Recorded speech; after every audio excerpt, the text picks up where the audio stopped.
நெகேமியா புஸ்தகத்துல அந்த 1ஆம் அதிகாரத்தை நாம் எடுத்துக்கொள்வோம். நெகேமியா என்ன செய்கிறார்?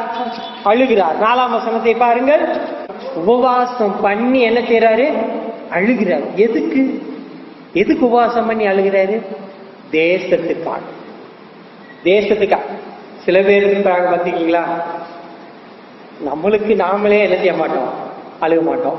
இது ஒரு சில பேர் பார்த்துருக்கீங்களா, அவங்க என்ன செய்வாங்க, அவங்க குடும்பத்துக்காக மட்டும் அழுவாங்க. சில பேர் பார்த்துருக்கீங்களா, அந்த ரோட்ல போற ஆளுக்கெல்லாம் உட்காந்து செஞ்சுட்டு இருக்கோம், அழுதுகிட்டு இருக்கோம். ஐயோ இப்படி கஷ்டப்படுறாங்க என்று அழுது கொண்டு. நெகேமியா அப்படிப்பட்ட டைப். தேசத்துக்காக என்ன செய்யற? அழுகிறது. அங்கிருந்து அடிமைப்பட்டு தான் இங்க வந்தாங்க.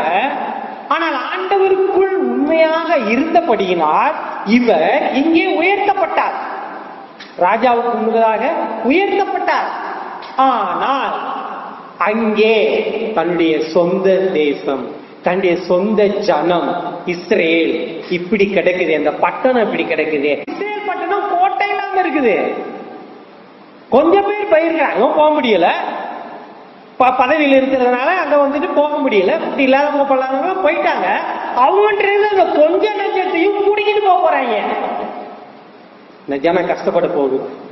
என் தேவனுடைய தேசம் அங்கே கோட்டை இல்லாம இருக்குதே, அந்த ஜனம் அப்படி அழிய போகுதே, அவங்களுடைய சொத்துக்கள் எல்லாம் அப்படி அழிந்து போகுதுன்னு சொல்லிட்டு தேசத்துக்காக என்ன செய்யறாரு? உபவாசம் பண்ணி அழுகிறார்.